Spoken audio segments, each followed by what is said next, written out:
पेशावर, लाहौर और Karachi core headquarters में पाक फौज के अफसरान और जवानों को उनकी बहादुरी और शानदार खिदमत के एतराफ़ में एजाज़ात से नवाजने की तकारीब का इनेकाद किया गया, जिसमें पाक फौज के आला अफसरान और एजाज़ात हासिल करने वालों के अहले खाना की बड़ी तादाद ने शिरकत की। ISPR के मुताबिक पेशावर में core commanders lieutenant general Umar Ahmad Bukhari ने एजाज़ात तस्लीम किए।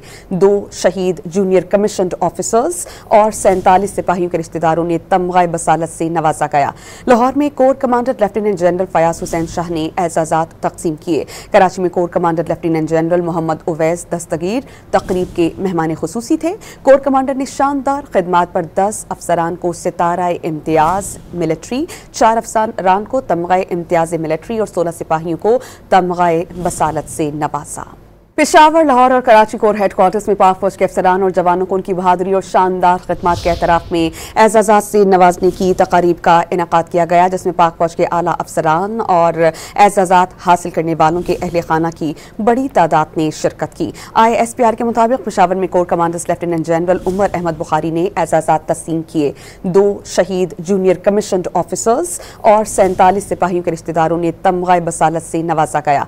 लाहौर में corps commander lieutenant general Fayyaz Hussain Shah ने एजाज़ात तकसीम किए। कराची में corps commander lieutenant general Muhammad Uwais Dastgir तकरीब के मेहमान खुसूसी थे।